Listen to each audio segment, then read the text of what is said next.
빌어먹을 이 그림 때문에, 아빠 때문에 2억이 넘는 돈을 날렸어요. 아버지는 말문이 막혔습니다. 그 회사 망했다고요. 어떻게 책임질 거예요? 아들은 별거 중이었고 직장도 잃었습니다. 그런데 그 책임을 아무 잘못도 없는 아버지에게 돌리고 있네요. 내 돈 2억 빨리 토해내요. 아들이 벽에 걸린 그림을 잡아당겨 내동댕이 쳐버립니다. 아버지는 그 모습을 그저 멍하니 지켜볼 수밖에 없습니다. 거지 같은 집구석 다신 오나 봐라. 침이라도 뱉어내듯 마지막으로 비수를 꽂고 사라집니다. 그리고 아버지는 아무 말도 하지 않았습니다. 벽에 걸린 그림이 바닥으로 떨어졌고 그날 바닥에 떨어진 건 그림만이 아니었습니다. 도대체 왜 이렇게 돼버린 것일까요? 이제 이 기막힌 사연의 시작으로 시간을 되돌려 봅니다. 저는 겨우 53세 나이에 회사를 나왔습니다. 권고사직이라는 이름이었지만 누가 봐도 정리해고였습니다. 30년을 다닌 회사가 겨우 3개월치 월급을 손에 쥐어주고는 매몰차게 쫓아낸 것이지요. 물론 퇴직금도 있었긴 합니다. 정확히 2억. 평생 받아본 돈 중 가장 큰 액수였습니다. 하지만 그 돈은 생각보다 빠르게 줄어들기 시작했습니다. 아들 정우를 수도권 소재 대학 보내고 생활비 지원하느라 야금야금 돈이 빠져나갔습니다. 결혼 자금으로 예식장과 혼수와 신혼집 보증금까지 보태줘야 했습니다. 며느리가 될 여자의 어머니는 그마저도 부족하다며 노골적으로 성화를 냈지요. 요즘 남자 집에서 이 정도도 못해주년 식으로 말이죠. 아버지니까 해줘야 한다고 스스로를 다독였습니다. 그렇게 해서 현재 수중에 남은 돈이 8천만 원 남짓입니다. 경비 일을 시작한 건 아들을 장가 보내고 얼마 지나서부터였습니다. 처음 일을 시작할 때엔 몸도 힘들었지만 마음을 다잡는 것이 그렇게나 어려웠답니다. 하지만 50이 넘은 나이에 경력직으로는 어떤 회사에서도 받아주는 곳이 없었기에 일을 할 수 있다는 것만으로도 다행이라고 생각할 수밖에요. 새벽 5시 경비실 의자에 앉아 자판기 커피를 마십니다. 500원짜리 믹스커피였지만 그래도 따뜻했습니다. 창밖으로 보이는 아파트 단지의 불 꺼진 창문들이 하나둘 밝아지기 시작했습니다. 저 안에는 과장이나 부장, 어쩌면 임원도 있을 것이지요. 자신도 한때는 그 중에 하나였지만 지금은 이렇게 멋진 제복을 입게 된 것이지요. 그저 씁쓸한 미소를 지을 수밖에 없습니다. 오전 7시가 넘어가면 차들이 빠져나가느라 분주합니다. 차단기 앞에서 연신 고개를 숙여가며 활기차게 인사를 건넵니다. 좋은 아침입니다. 아들 정우는 그의 31로 대기업에 다니고 있습니다. 아버지보다 좋은 회사였고 진급도 훨씬 빠른 편이었지요. 하지만 현재 생활에 만족하지 못하는 모습이 얼굴에 그대로 드러납니다. 친구들은 코인이니 주식이니 해서 집도 사고 차도 사는데 자신은 쥐꼬리만한 월급으로 평생 전세살이도 못 벗어날 것이라는 말을 입에 달고 삽니다. 대기업 다니는 우리 아들이 자랑스럽다며 힘내라고 격려를 해줘도 정우는 콧방귀를 끼며 고개를 저었습니다. 지금 부동산 가격이 1년에 몇 억씩 오르는데 무슨 한가한 소리를 하느냐고 핀잔만 늘어놓는 것이지요. 아빠 때랑은 차원이 달라요. 적당히 자리만 차지하고 있어도 돈이 따박따박 쌓이는 시절이 아니라고요. 솔직히 그렇게 잘하시는 놈께서 왜 그러고 살고 있나 싶기도 합니다.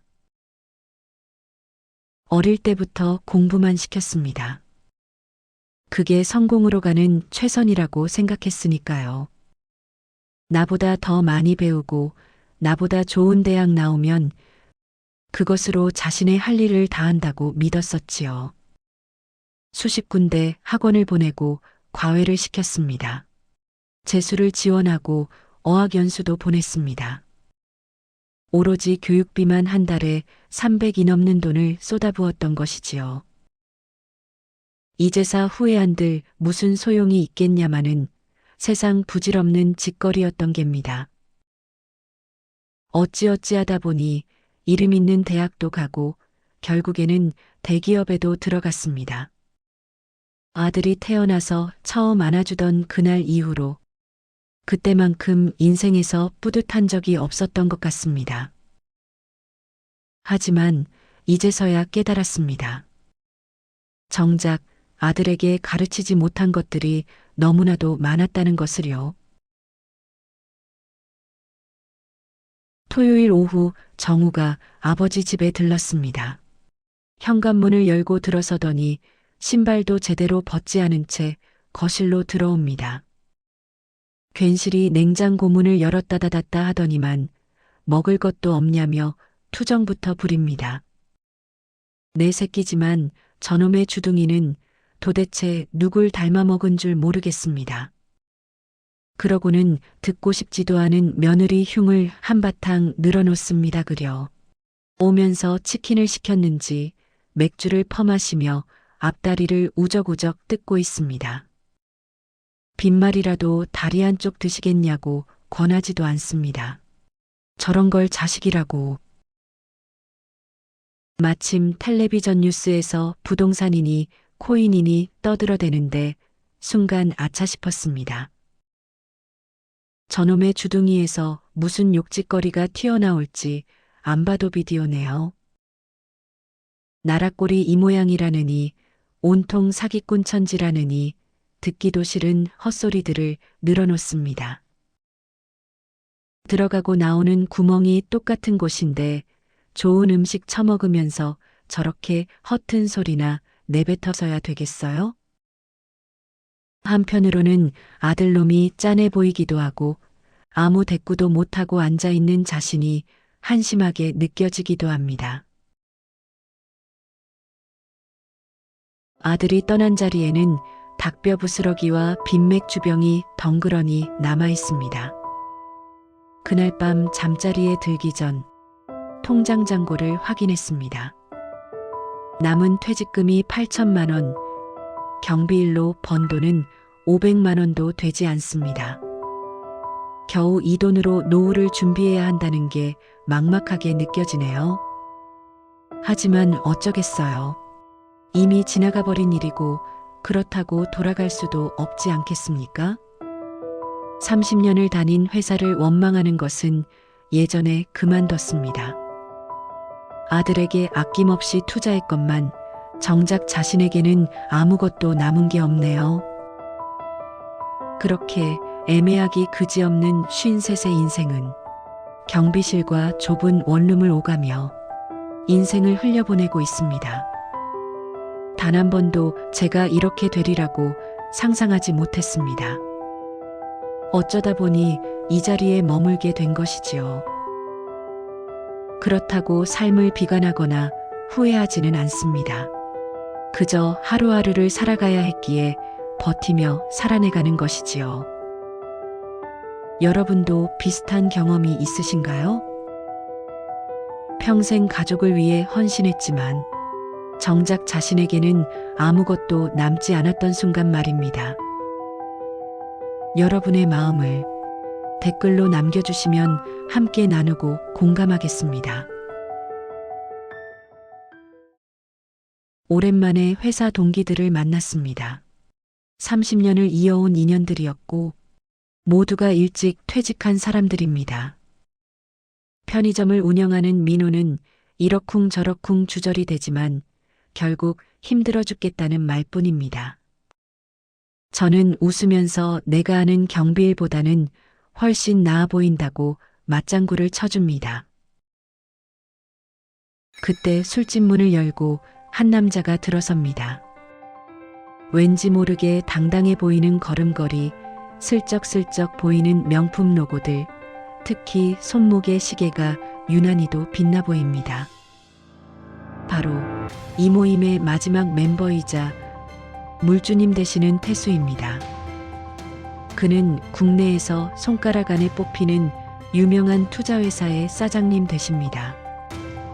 인생이란 놈이 참 재밌는 것이 분명히 출발은 같이 한 것 같은데 어쩌다가 이렇게까지 벌어졌나 모르겠네요. 오랜만에 뭉친 세 사람의 표정이 더없이 밝아 보입니다. 술이 서너 잔씩 돌고 젊은 시절을 추억하며 왁자지껄한 모습이 마치 마음만은 청춘으로 돌아간 것처럼 보이네요. 이윽고 편의점이 너스레를 떨며 말을 꺼냅니다. 요새 언론에도 나오고 수익도 어마어마하다고 하던데 우리 대표님 도대체 비결이 뭐냐고요? 사장님께서는 그저 멋쩍게 웃으며 운이 좋았다고만 합니다. 편의점도 물러서지 않고 어떤 종목 사야 되는지 귀띔만 해달라고 졸라댑니다. 저도 기다렸다는 듯이 그럼 코인은 어떠냐고 넌지시 한마디 거들어 봤습니다. 얘들아, 그런 거 하지 마라.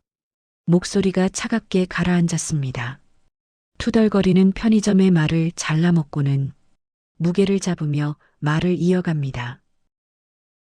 주가가 오르면 돈을 복사하는 것 같은 느낌이 들고 한순간에 부자가 될 수 있다고 생각할 거야. 잘 들어. 그건 95%가 하는 착각이지. 진지한 표정으로 말을 이어갑니다. 수익을 현금화하지 않으면 남는 건 반토막도 안 되는 자산뿐이라고. 계속 오르기만 할 것 같냐? 내가 돈을 번다는 건 누군가는 반드시 잃어야만 가능한 거야. 편의점이 입을 삐죽거리며 그래도 한 번쯤은 해볼 만하지 않냐고 물어보네요. 오늘 어떻게든 정보 하나 물어가 보려고 용을 씁니다 그려. 괜히 남의 뒷공무니만 따라다니다가 그나마 있는 것들도 날리지 말고 무턱대고는 절대 하지 마. 분위기를 보니 더 이상 돈 얘기를 할 수는 없겠네요. 편의점이란 놈이 괜스레 뻘쭘했는지 기분 잡치는 소리 하지 말고 술이나 마시자며 분위기를 띄워봅니다. 가게 앞 골목, 태수가 연기를 길게 내뿜으며 하늘을 올려다보고 있습니다. 조금 망설이다 입을 열어봅니다. 예전에는 그렇게도 가깝고 편한 사이였는데 왜 이렇게 조심스러워지는가 모르겠네요. 나도 알아. 네가 왜 그렇게 말했는지. 근데 말이야. 나 진짜 이 생활에서 벗어나고 싶어. 태수는 담배만 깊게 빨아들이며 별 반응이 없습니다. 주식도 코인도 안 되면 그럼 다른 방법이라도 하나만 알려줘라. 제발. 크게 한숨을 내쉬고는 어렵사리 대답을 합니다. 너 두말 않고 10년 정도 기다릴 수 있겠냐? 생각지도 못하게 긴 시간을 얘기하자 살짝 당황스러워지긴 했습니다. 할 수 있어. 10년이든 15년이든. 한참을 뜸을 들이더니 태수는 7년 전에 그림 한 점을 샀다고 했습니다. 당시 2천만 원 줬던 작품이 지금은 3억이 넘는다고 하네요. 저는 놀라지 않을 수 없었습니다. 무슨 딴 세상 이야기를 듣는 것만 같았지요. 이건 일반적인 투자와는 완전히 다른 판이라고 말합니다. 분명한 건 시간이 지날수록 가치가 쌓인다는 것이라고요. 그렇다고 아무 그림이나 되는 건 아니야. 이 자리에서 길게 말해봤자 의미 없으니 몇 가지만 알려주겠다고 합니다. 여러분도 혹시 모르니 잘 한번 들어보세요. 그럴싸한 투자가 될지도 모르잖아요. 첫 번째로 작가, 어느 대학 나왔는지, 전시 이력이 어떤지, 수상 경력은 있는지 다 따져야 한답니다. 요즘은 인터넷 치면 뭐든지 알 수가 있다네요. 두 번째, 어쩌면 가장 중요한 가격. 태수의 기준은 호당 50만 원 이상이라고 했습니다. 그림판 용어 얘기해봤자 잘 이해가 안 될 테니 쉽게 말해준답니다. 무조건 너무 싼 건 안 되고 기본적으로 수천만 원대 작품을 선택해야 한다네요. 현재 시점에서 어느 정도 가치를 인정받지 못한 것들은 시간이 지나도 로또 맞을 확률만큼 성공하기 힘들다는 거지요. 싼 놈이 비지떡이야. 이사 갈 때 버리고 갈 생각 아니면 크고 멀리 봐야 해. 마지막으로 시간. 최소 5년, 보통은 10년을 묵혀야 한답니다. 돈 놓고 돈 먹기도 아니고 흐름을 타야 한다고요. 작가가 성장해야 그림도 돈이 된다, 이 말씀인 것이지요. 어떻게 여러분도 혹하는 마음이 생기셨나요? 그렇다면 댓글에 넌지시 남겨주세요. 근데 말이야, 이것도 쉬운 게 아니야. 돈도 많이 들고 시간도 오래 걸려. 큰 돈을 무려 10년이나 손도 못 대고 묶어둬야 돼. 그렇게 할 수 있겠어? 쉽사리 대답하기가 어렵네요. 작가가 중간에 때려치우기도 하고 사기당하는 경우도 많다고도 합니다. 차라리 그냥 경비실에서 차근차근 돈 모으고 늙어서 연금이나 받고 사는 게 나을 수도 있다고요. 사실 뭔가 어렵기도 하고 의심도 같지만 동시에 희망이 보이는 것 같기도 하네요. 2천만 원이 3억. 지금 나한테 남은 돈은 8천만 원. 가슴 한켠에 죽어가던 불꽃이 되살아나는 것만 같은 기분입니다. 그날 이후 그림을 검색하기 시작했지요. 관련 기사는 모조리 찾아서 읽어보고요. 무슨 말인지 잘 이해가 안 되지만 일단은 무조건 읽어보기나 했습니다. 처음엔 아무것도 이해되지 않았습니다. 그런데 시간이 지날수록 낯선 단어들 뿐이었던 세상이 조금씩 문이 열리는 것 같기도 합니다. 생각보다 그림 공부는 재미가 있었습니다. 경비실에서 대기하는 시간이 예전만큼 지루하지가 않게 됐지요. 핸드폰으로 작품을 보고 노트에 메모를 했습니다. 마치 팔팔하던 학생 시절로 돌아간 기분까지 드네요. 그렇게 한 달 정도 시간이 지나고 태수에게 전화를 걸었습니다. 열심히 공부를 한다고 해봤지만 어떤 그림을 사야 될지 엄두가 나지 않았으니깐요. 진심이야. 한 번만, 딱 한 번만 도와줘. 도저히 어떤 작품을 사야 할지 모르겠어. 작가 한 명만 추천해줘. 다행히도 태수가 토요일에 작가 한 명을 소개시켜주겠다고 합니다. 고맙다고 몇 번이나 인사를 했는지 모르겠네요. 전화를 끊고 나니 심장이란 놈이 사정없이 요동을 쳐댑니다. 그 녀석도 얼마 만에 느껴보는 흥분감이겠어요. 여러분이라면 어떻게 하셨을까요? 퇴직금 전부를 걸고 10년을 기다리는 투자를 하실 수 있으셨을까요? 댓글로 의견을 들려주세요. 여러분의 선택이 궁금합니다. 토요일 오후 서울 삼청동의 한 작업실로 향했습니다. 먼저 온 태수와 작업실로 들어서니 50대 초반으로 보이는 한 남자가 반갑게 반겨주네요. 이진수라고 자신을 소개하는 사람. 바로 제가 사야 할 작품, 아니 10년 뒤 저의 돈다발이 될 그림을 그리신 훌륭한 화가님 되시겠습니다. 태수는 처음 그림 수집에 입문하는 친구라며 잘 부탁한다고 저를 소개합니다. 무엇보다 투자 가치로 접근하는 것이기 때문에 당신 작품을 선택했다고도요. 괜히 저를 돈만 보고 예술을 사는 사람인 것처럼 말하는 것 같아 기분이 조금 언짢아지기도 했지만 사실 틀린 말은 아니었지요. 여러분도 아시잖아요. 솔직히 이곳에 왜 왔겠습니까? 결국 큰돈 한번 만져보자고 온 거 아니겠어요? 작업실 안에는 그림들이 가득했습니다. 벽에 걸린 것, 바닥에 세워둔 것, 캔버스 위에 물감이 아직 마르지 않은 것까지 즐비합니다 그래. 약간의 설레임과 불안함, 그리고 이름 있는 화가를 직접 만나고 있다는 고향감이 왠지 모르게 어깨를 올라가게 하는 기분이 드네요. 눈길을 끄는 그림이 하나 보이네요. 푸른색 바탕에 흰색 선들이 춤을 추는 것이 마치 바람 같기도 하고 물결 같기도 합니다.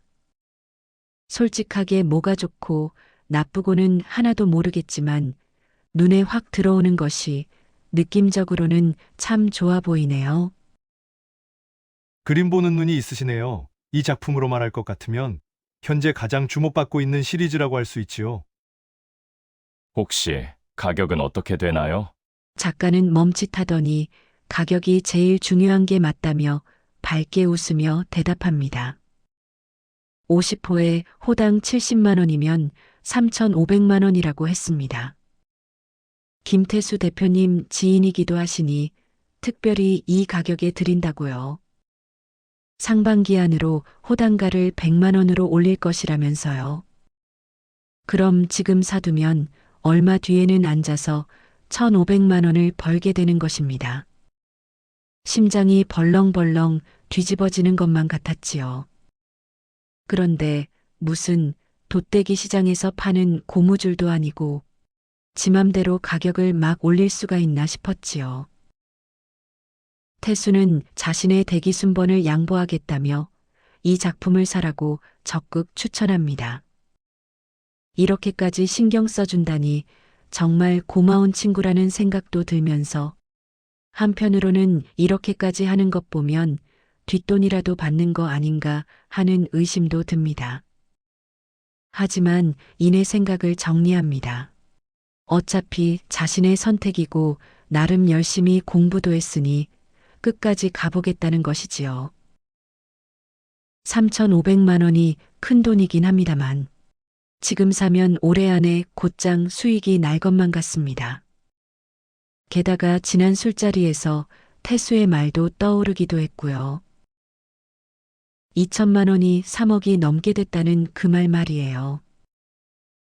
하겠습니다. 그 후로 일사천리로 일이 진행됐습니다. 계약서를 쓰고 작가와 사진도 함께 찍었지요. 결제는 현금으로 하자고 말하며 적당히 세금 문제에 걸리지 않게 요령도 알려줍니다. 이제 끝났습니다. 계약금으로 현금 500만 원을 건네고 나니 더 이상 되돌릴 수 없게 된 것이지요. 작업실을 나오며 태수가 괜찮냐고 물어옵니다. 10년 동안 절대 팔지 말라는 말을 덧붙이면서요. 10년. 54세 산 그림이 64세 꽃을 피울 거라고 생각했습니다. 그때쯤이면 경비일도 그만두고 편하게 살 수 있을 것이라고요.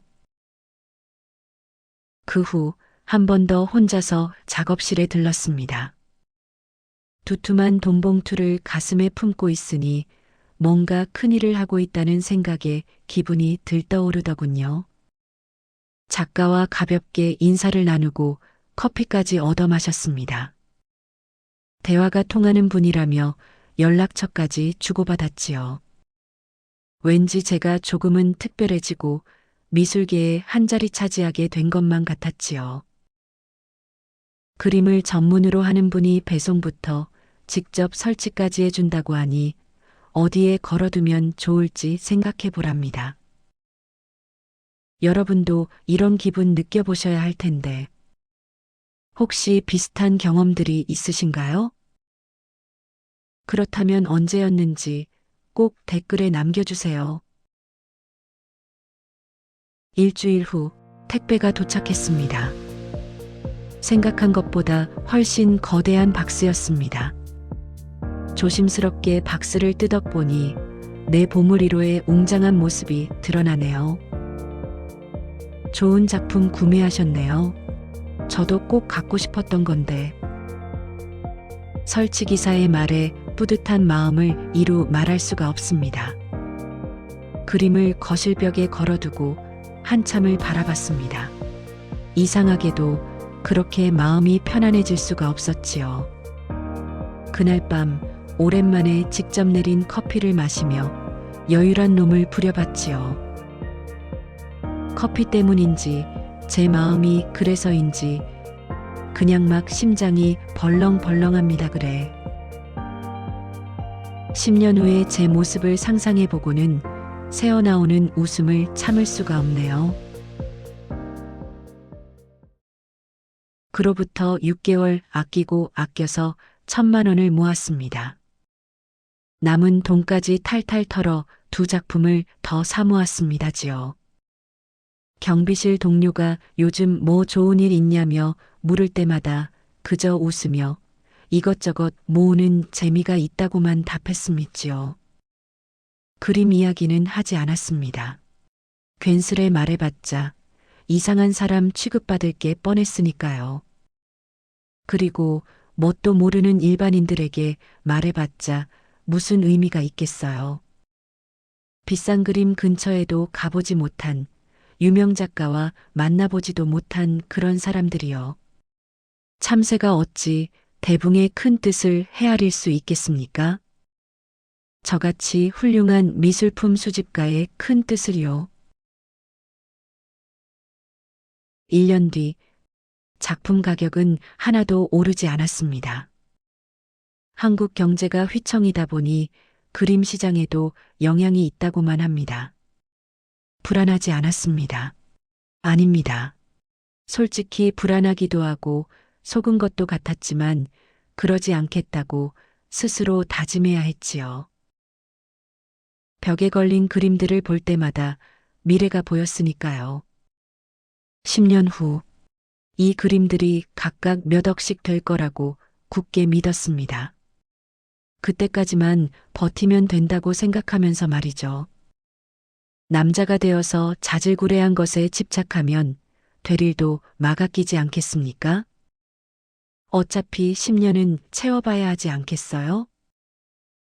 매일 아침 출근하기 전 그림들을 바라봤습니다. 오늘 하루도 견디자고 스스로를 다독였지요. 이놈들도 묵묵히 저를 지켜보며 응원하는 것만 같았습니다. 토요일 오후 현관문 쪽에서 번호키 누르는 소리가 들립니다. 아들 정우였습니다. 집으로 들어선 정우가 거실을 보는 순간 벽에 걸린 그림들이 눈에 들어왔습니다. 아빠 이게 뭐예요? 투자라고 짧게 말하고 말끝을 흐렸지요. 길게 얘기해봤자 안 좋은 소리나 들을 게 뻔했으니까요. 이놈이 그림에 다가서더니 손가락으로 툭툭 치며 한숨을 내쉬어댑니다. 누가 봐도 사기인데 왜 이런 걸 사느냐고 묻습니다. 길거리에서 10만 원 정도 주고 샀냐며 비웃기까지 하네요. 미술의 밑자도 모르는 동태눈깔 놈이 감히 어느 한전이라고. 요새도 이런 거에 속는 노인네가 우리 아빠일 줄은 몰랐다며 자존심마저 박박 긁어댑니다. 내 아들이라서 참아주는 거지. 저놈의 주둥아리는 언제 한번 당해도 크게 당할 물건입니다. 여러분도 그렇게 생각하시죠? 욱하는 마음에 잘 나가는 친구가 추천해 준 거라고 니놈 자동차보다도 비싼 거니 함부로 건드리지 말라고 경고까지 했지요. 아빠 친구가 무슨 잘 나가는 사람이냐며 기껏해야 은퇴나 하고 편의점 하는 거 아니냐고 대묻습니다. 내가 싸놓은 똥이지만 오늘따라 정말 잘 키워놓은 것 같다는 생각이 드네요. 어쩜 저리 버르장머리가 없고 미운 말만 골라 하는지 모르겠습니다. 설명하기도 귀찮아서 태수의 명함을 스윽하고 내밀었습니다. 이 회사 나름 유명한 곳인데 이 아저씨가 아빠 친구라고요? 텔레비전에도 나온 사람이라며 호들갑을 떱니다. 그러더니 갑자기 태도를 바꿔서 어떤 종목 소개받았냐고 따져 물어오네요. 주식이나 코인 정보를 물어오지. 왜 이런 쓰레기 그림을 주워왔냐고 침을 튀기면서까지 말합니다. 혹시라도 알게 돼도 니놈한테만큼은 못 가르쳐 주겠다. 목구멍까지 올라온 속마음을 꾹꾹 눌러 담으며 대충 얼버무려서 일단 내보냈지요. 그날 이후 아들에게서 이틀에 한 번씩 전화가 왔습니다. 정보는 받았냐는 둥, 왜 이리 굼뜨냐는 둥, 짜증을 쏟아붓고 있네요. 떡줄 놈은 생각도 없는데 김칫국을 사발째로 들이마시고 있는 꼴입니다 그래. 엄한 욕심 부리지 말고 니 할 일이나 열심히 하면서 살라고 쏘아붙였습니다. 한편으론 저렇게까지 집착하는 아들이 안쓰러워 보이기도 했지만 굳이 나처럼 도박 같은 전쟁터로 밀어넣을 필요가 있을까요? 그날 이후로 한동안 아들과의 연락이 끊기고 말았습니다. 결국 정우는 스스로 움직이기로 했습니다. 태수의 투자운용 홈페이지를 뒤지고 언론 기사를 찾아봤습니다. 인터뷰 영상을 보고 지인들에게도 묻고 다녔지요. 그런 모습을 지켜보던 회사 선배가 말했습니다. 잘 알려지지 않은 핫한 곳인데 어떻게 알았냐며 자신은 이미 30% 수익을 냈다면서 수익창을 넌지시 보여줍니다. 그때부터 정우의 심장이 날뛰기 시작합니다. 선배는 조심스럽고 비밀스럽게 소리를 죽여가며 이야기합니다. 여러 가지 정보가 나돌고 있는데 곧 해외 기업에서 인수하고 미국 주식시장에 상장이 된다고 합니다. 군불만 제대로 짚혀줘도 주가가 폭등할 거라고요. 정우는 더 이상 참을 수 없었습니다. 은퇴하고 쥐뿔도 없는 아버지도 그까짓 그림에 몇 천만 원을 박았습니다. 10년을 기다려야 한다는데 우습지도 않은 말입니다. 자신은 3개월이면 됩니다. 그래, 뭐 길게 6개월 예상합니다. 어쩌면 한 달이면 될지도 모릅니다. 하필 이 타이밍에 아빠 친구 찬스라니, 그것도 주식시장의 숨은 알짜배기 정보라니, 온 우주의 기운이, 대박의 기운이 자신에게 몰려온다고 믿었습니다. 정우는 있는 대로 돈을 끌어모았습니다. 아내 몰래 집담보 추가 대출을 일으키고 적금을 해약해서 마이너스 통장을 개설했지요. 신용대출에 카드론까지 땡기니 2억 조금 안 되는 돈이 수중에 들어옵니다. 그래, 남자가 이 정도 베팅은 해봐야지. 쫌생이처럼 겨우 그림 따위나 사야 되겠어? 전액을 집어넣었습니다.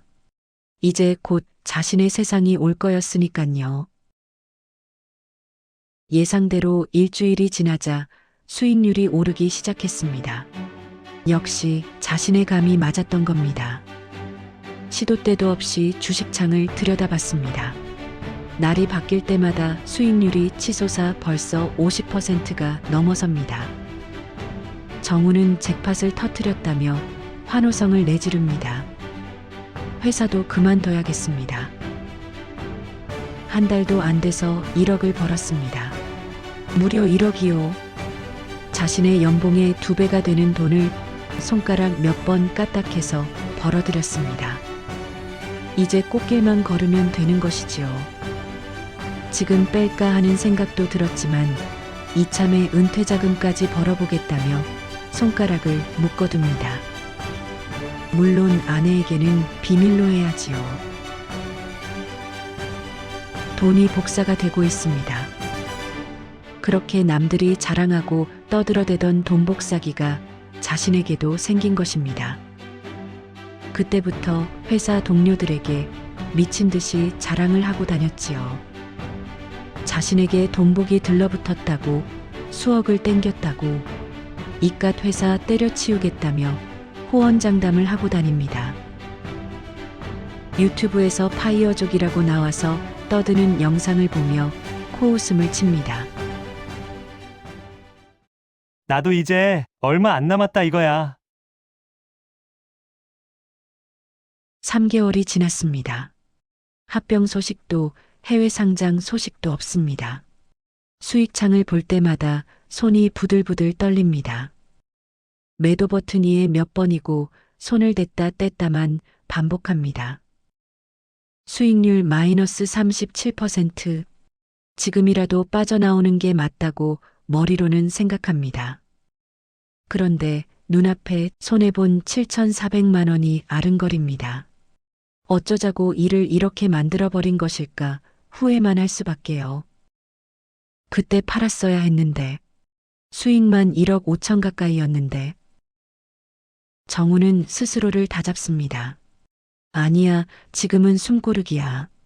이 순간을 버텨야 진정한 승자지. 진정한 투자는 물타기야, 물타기. 그날로 대출을 더 실행하고 2천만 원어치를 추가 매수했습니다. 그로부터 한 달 후 뉴스에서 한 기업의 상장 폐지 소식을 전합니다. 문자 알림음이 들려오네요. 보유하신 주식이 상장 폐지되어 일주일간의 정리매매에 들어갑니다. 정우는 한동안 핸드폰을 멍하니 쳐다만 봅니다. 믿을 수가 없겠지요. 상장 폐지라니요. 이게 말이나 되는 소리인가요? 확실한 정보였습니다. 게다가 회사 사장이 아빠 친구였는데 어떻게 이런 일이. 정신이 확 듭니다. 무려 2억 2천을 넣어놨습니다. 조금이라도 건져내야 합니다. 급하게 매도 버튼을 눌러보지만 팔릴 리가 없지요. 한참 뒤에 체결되었다는 문자가 옵니다. 현재 보유금액 1,170만 원. 그 자리에서 주저앉고 말았습니다. 이날 정우의 세상이 모두 무너져버리고 말았습니다. 장밋빛 미래는커녕 한 가정의 평화까지도요. 그날 밤 11시쯤 현관문을 두드리는 소리가 울려 퍼집니다. 발길질을 하는지 그 소리가 더 크게 퍼져나갑니다. 서둘러 문을 열자 아들놈이 술에 취한 채 비틀거리며 서 있네요. 녀석이 거실로 들어서더니 벽에 걸린 그림을 보며 미친 듯이 웃기 시작합니다. 빌어먹을 이놈의 그림 때문에, 아빠 때문에 2억이 넘는 돈을 날렸어요. 순간 말문이 막혀버렸습니다. 그 회사 망했다고요. 어떻게 책임질 거예요? 비틀거리는 몸으로 그림을 떼어내려고 안간힘을 씁니다. 이딴 게 뭐라고 쓰레기를 주워와서는 내 인생을 나락으로 만들어요. 정우는 별거 중이고 직장도 잃었습니다. 그런데 그 책임을 아무 잘못도 없는 아버지에게 전가하고 있었습니다. 아빠가 그딴 인간하고 엮여 있어서 당신이 날 구렁텅이에 빠뜨렸어요. 미친 듯이 고함을 지르며 거실 테이블을 발로 걷어차버리네요. 테이블 위에 놓인 물건들이 사방으로 흩어지고 유리 깨지는 소리가 귓가를 때립니다. 어떻게든 말리려고 해봤지만 아들놈을 멈출 수가 없었지요. 손에 닿는 것들은 닥치는 대로 내던져집니다. 순식간에 거실이 난장판이 되고 말았네요. 내 돈 2억 빨리 토해내요. 갚으라고요. 이놈의 자식이 벽에 걸린 그림을 잡아당겨 내동댕이 쳐버립니다. 도저히 말릴 새도 없이 그림들이 바닥으로 떨어지고 아크릴 프레임들이 산산조각이 났습니다. 애지중지하며 지켜왔던 그림들이 순식간에 바닥에 나가떨어지고 있습니다. 분이 안 풀리는지 온갖 집기들까지 던져대며 급살맞게 굴어대네요.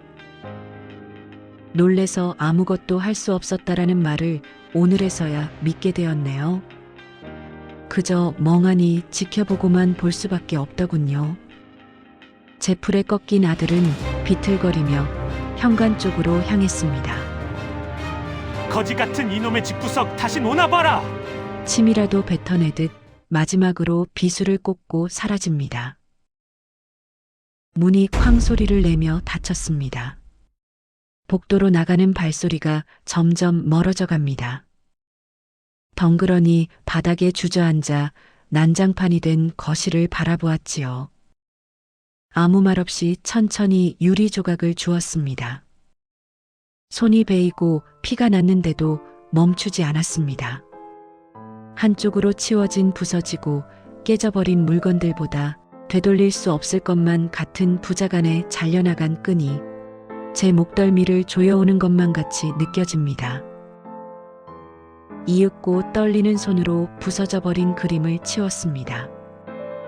천만다행으로 아크릴 프레임만 부서지고 캔버스 자체는 무사했습니다. 조심스럽게 그림을 펴서 옷장 깊숙한 곳에 넣어두었습니다. 그날 어쩌면 내 아들 정우도 그렇게 마음속 깊은 곳으로 넣어버렸는지 모르겠습니다. 다음 날도 아무 일 없는 듯이 출근을 했습니다. 경비실에서 똑같은 하루를 보냈지요. 누구에게도 어떤 말도 할 수가 없었답니다. 그저 그 고통의 시간을 견디고 흘려내야 하는 수밖에요. 시간은 어느새 5년이나 지났습니다. 벌써 제 나이 63세. 퇴직한 지 딱 10년 차입니다.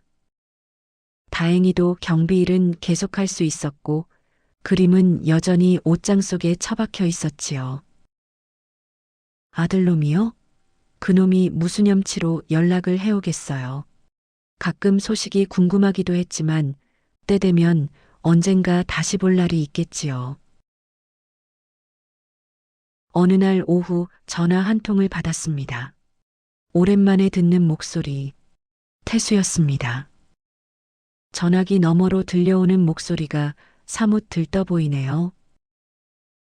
이진수 작가가 베니스 비엔날레 대상을 받았다며 연신 축하한다고 말합니다. 세계 3대 미술제에서 한국인이 대상 받은 건 수십 년 만이라고 했습니다. 작품 가격이 폭등했다며 자기 일처럼 기뻐해 주는군요. 지금 팔면 엄청난 돈이 될 거라고요. 순간 정신이 멍해지고 아무 말도 할 수가 없었습니다. 진짜냐고, 정말 진짜냐고 몇 번을 되물었지요. 태수는 아는 수집가를 소개시켜 줄 테니 조언을 들어보라고 추천합니다. 전화를 끊고 한참을 멍하니 앉아 있었습니다. 경비실 창밖으로 지나간 세월들이 한 장면씩 흘러가는 것만 같네요. 남사스럽게 눈가에 눈물이 맺히는 것도 같고요. 10년이네요. 자그만치 그 세월이 10년이었습니다. 며칠 후 태수가 소개한 수집가를 만났습니다. 그는 그림들을 천천히 살펴보더니 연신 고개를 끄덕입니다. 작품 상태가 매우 좋다고 말합니다. 직거래는 괜히 탈이 날 수도 있고 하니 고가의 작품인 만큼 안전한 경로로 옥션에 내놓는 게 좋을 것이라고요. 현재 그림 시장이 화랑이니 경쟁 입찰이 잘만 붙으면 예상보다 훨씬 높은 가격을 받을 수 있다고 덧붙였습니다. 벅차오르는 가슴을 누를 길이 없어 연신 고개만 끄덕여댔지요. 수집가는 진심으로 축하한다며 좋은 결과가 있을 거라고 말했습니다. 한 달 후 옥션 하우스 담당자에게서 연락을 받았습니다. 낙찰이 됐다는 소식과 함께 수수료를 제외한 금액이 입금될 것이라고 말합니다. 며칠 뒤 통장을 확인했는데 정말 진심으로 눈알이 튀어나올 뻔했네요. 제 모든 생에서 이런 숫자가 찍힌 것을 본 적이 없었으니까요. 자그마치 무려 25억이 넘는 돈이요. 25억이요. 살다 보니 제게도 이런 일이 생기네요.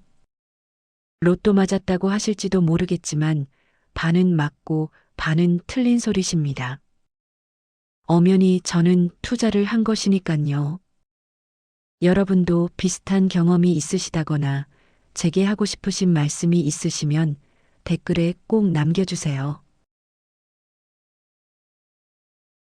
경비 일을 그만두는 날 동료들이 의아해합니다. 아직 한창 일할 나이에 이만한 일자리도 없다며 혹시라도 몸이 안 좋아서 그런 거냐며 걱정스럽게 묻습니다. 저는 그저 웃으며 그동안 고생했다는 말만을 남겼습니다. 대붕은 조용히 떠나주는 게 맞는 일일 테니깐요. 5월에 따사로운 햇살이 내리쬐는 오후. 고급 스포츠카가 뚜껑이 열린 채로 신호대기 중입니다. 운전석에는 60대로 보이는 중년의 남자가 한껏 여유로운 표정으로 옷매무새를 다듬습니다. 네, 그게 바로 저 최승현인 것입니다. 벌써 한 달째 검정색 오픈카가 같은 시간 같은 경로로 드라이브를 하고 있습니다. 마침 그 옆으로 오토바이 한 대가 다가오네요. 배달원으로 보이는 젊은 남자가 헬멧을 쓴 채로 눈동자만 굴려 스포츠카에 시선이 멈춥니다. 와, 저렇게 한번 살아봐야 하는 건데. 노인네가 능력도 좋네. 부러움의 눈빛이 헬멧을 뚫고 나올 지경입니다. 그때 운전석의 노인과 눈이 마주쳤습니다. 청년은 깜짝 놀라 고개를 휙 하고 돌려버립니다. 그리고는 신호가 바뀌자마자 쏜살같이 달아나 버렸습니다. 그렇습니다. 저 청년이 바로 아들 정우였습니다. 승현은 멀어져가는 오토바이를 말없이 바라봅니다. 아들에 대한 원망도 분노도 없습니다. 씁쓸하게 한번 웃어 보이고는 천천히 엑셀을 밟아 멀어져 갑니다. 변한 모습을 자랑하려고 그 주변을 일부러 맴돈 것은 아니었습니다. 모질게도 상처 입히고 페류나 같은 모습을 보였어도 네 배로 나아 내가 업어 키운 내 새끼를 어떻게 외면할 수 있을까요? 언젠가 아들이 돌아올 수 있게 작은 틈이라도 만들어주고 싶었습니다. 다만 입술에 머금고 있는 한마디 말을 넌지시 뱉어봅니다. 너무 늦지만 않는다면 이번만큼은 제대로 인간답게 가르쳐봐야지. 인생에서 중요한 것은 빨리 가는 것이 아니라 끝까지 가는 것입니다. 그리고 때로는 가장 느린 길이 가장 확실한 길이 되기도 합니다. 오늘도 묵묵히 자리를 지키며 내일을 준비하시는 모든 분들께의 이야기를 바칩니다. 오늘 이야기는 여기까지입니다. 50분에 가까운 긴 시간 동안 끝까지 함께 해주셔서 진심으로 감사드립니다. 황혼의 강물은 여러분의 인생 이야기를 담는 채널입니다. 구독과 좋아요는 더 좋은 이야기를 만드는 큰 힘이 됩니다. 댓글로 여러분의 이야기도 들려주세요. 인내하며 기다렸던 순간들, 그리고 그 끝에 찾아온 작은 기적들을요. 다음 이야기에서 또 뵙겠습니다. 건강하십시오.